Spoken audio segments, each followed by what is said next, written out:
अस्सलाम वालेकुम। Weather with नज़ीर बंबरो सां गॾु असांजी अॼु जी कुझु ड्रिघी वीडियो पोस्ट हाज़िर आहे। पोस्ट ड्रिघी थी वेंदी, असांजी वीडियो ड्रिघी थी वेंदी, हुन में इंफॉर्मेशन वधीक हूंदी, छाकाणि त सिंध वासियुनि खे जेके ग़लति इंफॉर्मेशन ॾिनियूं वयूं आहिनि उन्हनि खे ख़तमु करणो आहे। त सभ खां पहिरियां अव्हांखे असां ॿुधायूं था मौसम जो अहवालु।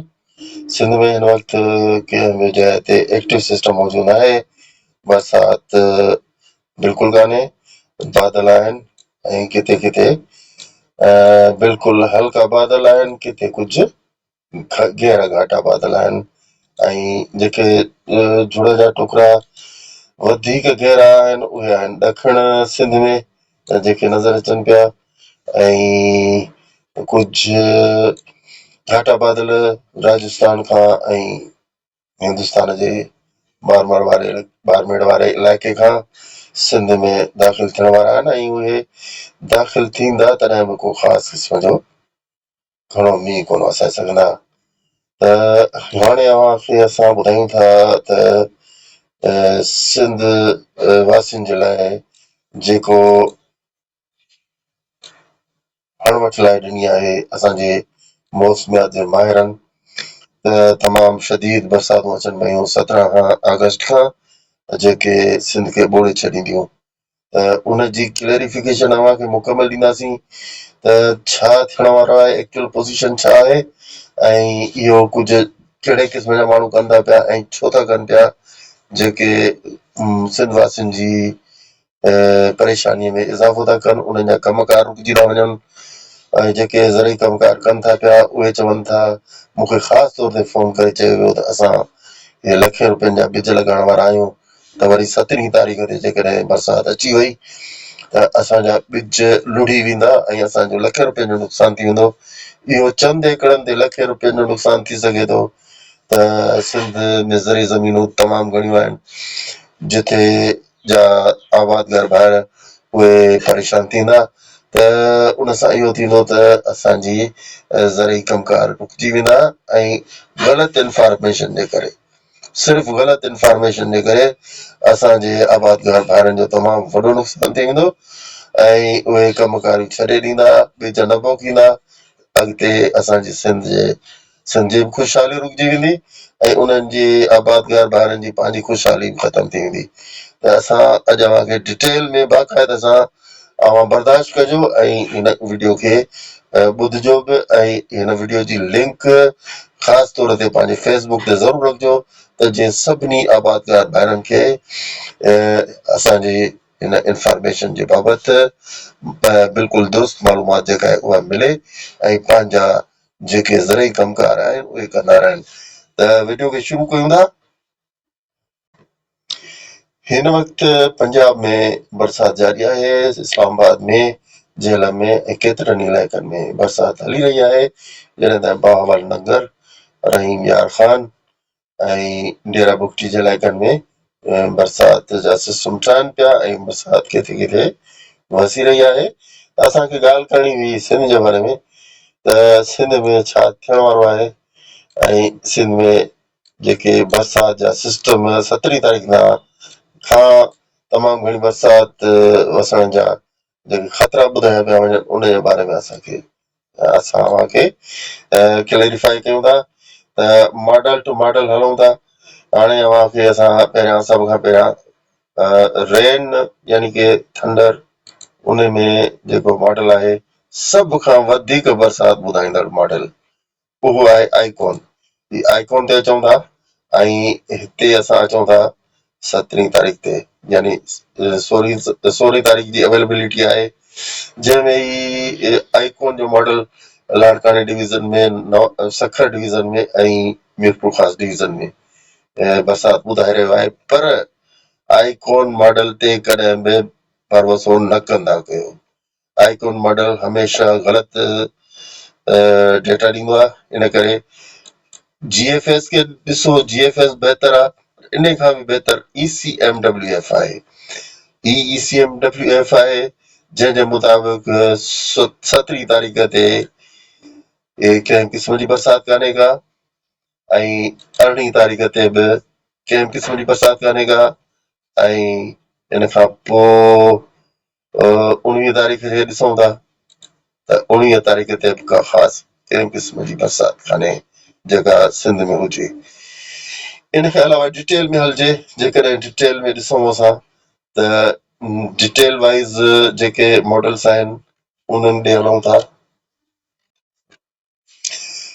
हा, त हिन में मीटियोलॉजिक्स में जेको ECMWF जंहिंजी ॻाल्हि असां कई उन मॉडल जे मुताबिक़ सिंध में ॾखण सिंध में बरसाति आहे, कराची उत्तर में बरसाति आहे ऐं उहा बि 20-25 मिलीमीटर आहे, उहो बि 10 खां 20 तारीख़ ताईं, यानी 10 अगस्त खां 20 अगस्त ताईं जी ॻाल्हि आहे।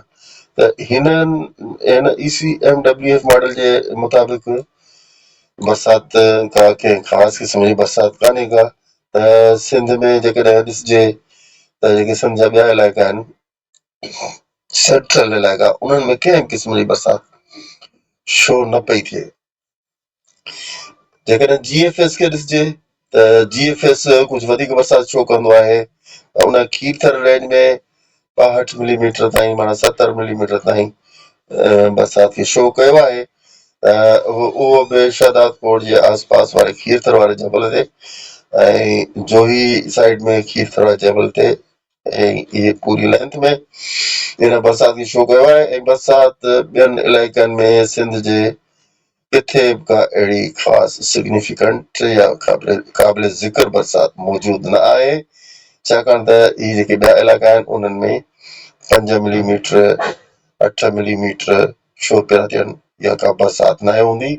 जेकॾहिं हिकु स्पेल में 30 मिलीमीटर बरसाति बि थी वञे त सिंध जे कंहिं बि ज़रई ज़मीन खे को नुक़सान नथो पहुची सघे, न ई कंहिं फसल खे नुक़सान पहुची थो सघे।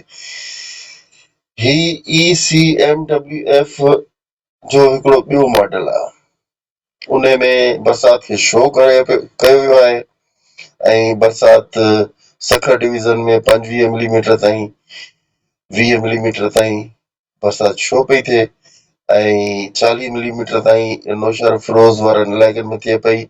हिन मॉडल जी रिपोर्ट खे असां बिल्कुलु ग़लति क़रार ॾियूं था। हाणे अचूं था हिकिड़ो ॿियो मॉडल आहे JEM जो, GEM। हिन मॉडल मुताबिक़ बि सिंध में केतिरनि ई इलाइक़नि में 125 खां 150 मिलीमीटर ताईं बरसाति शो कई वई आहे, जंहिंखे पिणु असां रद्द कयूं था। ही ॿियो मॉडल आहे ACC मॉडल में बरसाति सिंध जे कंहिं बि इलाइक़े में अहिड़ी का ख़ासि कान्हे का, सिर्फ़ उमरकोट, डीपलो, नंगर पार्कर, मिठी, इस्लाम कोट में बि 10 मिलीमीटर ताईं बरसाति आहे। इहा टोटल बरसाति जो वॉल्यूम आहे, यानी मिलीमीटर्स में उहो बि 8 अगस्त खां वठी 10 अगस्त खां वठी 20 अगस्त ताईं। त इन्हनि 10 ॾींहंनि जे दौरान टोटल जेका एक्यूमुलेशन आहे मिलीमीटर्स में बरसाति जी, उहा एतिरी शो कई वई आहे। हाणे ॾिसूं था JMA मॉडल। हाणे ही JMA मॉडल जो जेको ही फिगर आहे, जेको नक्शो आहे, इहो खणी जेकॾहिं तव्हां फेसबुक ते रखंदव त इहो त सभु को माण्हू ॾिसी डिॼी वेंदो त इहो JMA मॉडल भला कोई तमामु तव्हांजो के पीर मुर्शिद आहे या छा आहे जो तव्हां इहो खामखा खणी ऐं जेको आहे फेसबुक ते टोकियो था ऐं माण्हुनि खे परेशान कयो था। तव्हां ॿिया मॉडल्स था ॾिसो न, ॿियनि मॉडल्स खे ॾिसो त उहे छा था चवनि, तव्हां जेके वधि में वधि जिन मॉडल्स ते भरोसो कयो वेंदो आहे तव्हां उन्हनि जी ॻाल्हि कयो। हाणे ही CMA मॉडल खे केर बि ॾिसंदो न आहे। तव्हांखे कहिड़ी ख़बर त ही जिन माण्हुनि वटि ही मॉडल हथ में आहे उन्हनि अपडेट कयो बि आहे हिनखे या न अपडेट कयो आहे। जेको अगस्त में बरसातूं शुरू में थियूं त शुरू वारनि वक़्तनि जो थी सघे थो अपडेट थियल हुजे, उन खां पोइ हुननि अपडेट ई न कयो हुजे, त तव्हांखे इन ॻाल्हि जी कहिड़ी ख़बर।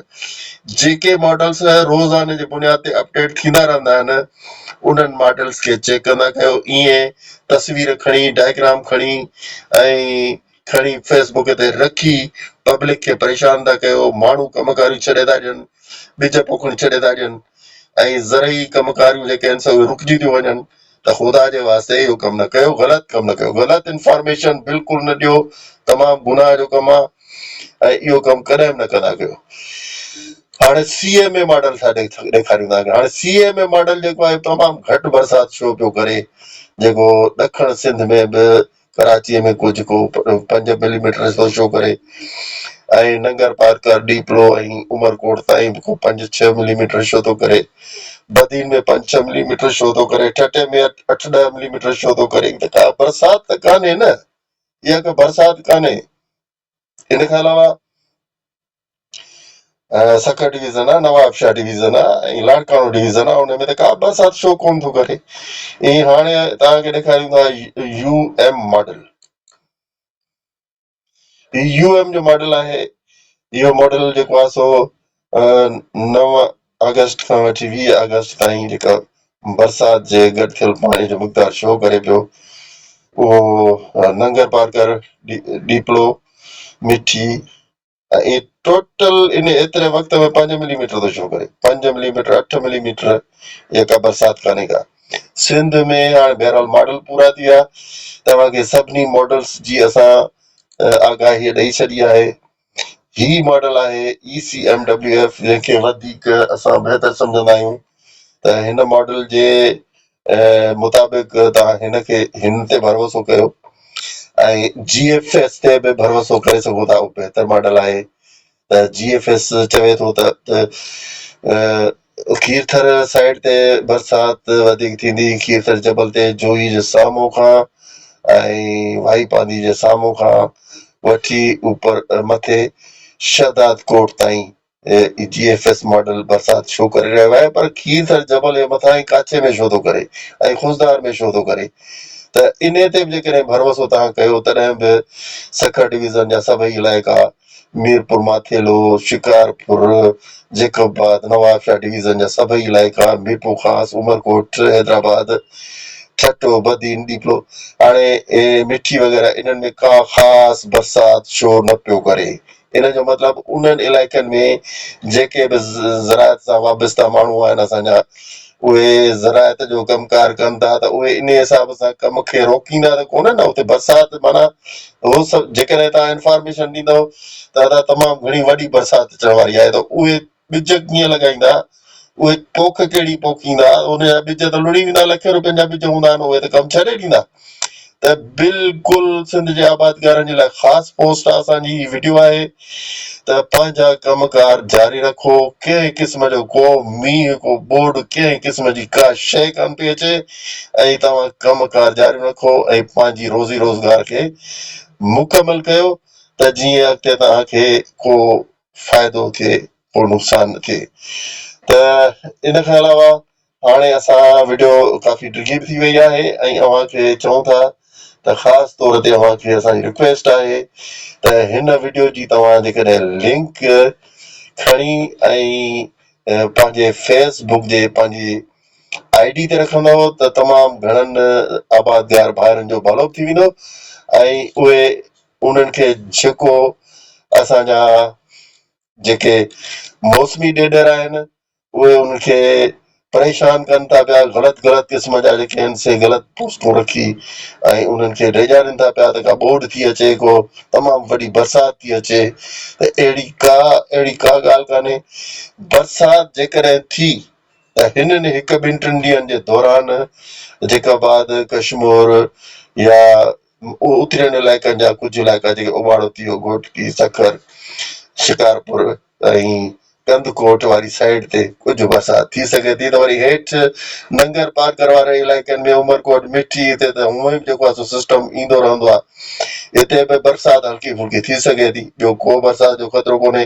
कराचीअ में मींहुं वसंदो रहंदो, हल्की फुल्की बूंदाबांदी थींदी रहंदी, मौसम प्यारी रहंदी ऐं हैदराबाद ताईं हैदराबाद, उमरकोट, मीरपुर ख़ासि ऐं लाड़ वारनि सभिनी इलाइक़नि में थधिकार रहंदो। नवाबशाह में कुझु न कुझु हल्की फुल्की घुट बुसट ऐं गर्मी थींदी, छाकाणि त हीउ सिस्टम हिन वक़्तु जेको अचे थो पियो उहो किथे किथे हवाउनि में रंडक विझंदो ऐं थी सघे थो त हवाउनि में रंडक लाड़कानी डिवीज़न में बि पइजे ऐं सखर डिवीज़न में बि पइजे, पर बरसाति तमामु घणी बिल्कुलु न ईंदी। डेरा बुगटी में हिन वक़्तु जेको सिस्टम ठहियो आहे उहो अव्हांखे ॾेखारियूं था। ही डेरा बुगटी जो सिस्टम आहे बरसाति जो, ऐं हिन इलाइक़े ते सिस्टम बरसाति जो थींदो रहंदो आहे, पैदा थींदो रहंदो आहे। ऐं इन मां कुझु हल्की फुल्की बरसाति कनकोट जे इलाइक़नि में, उमाड़ो में, शिकारपुर में, जेखाबाद में ऐं शादाब कोट कंबर वारनि इलाइक़नि में थी सघे थी, पर इन में बि को ख़तरे वारी ॻाल्हि कान्हे, को तमामु घणी बरसाति न थींदी। त इन सां गॾु असां पंहिंजो वीडियो पूरो था कयूं।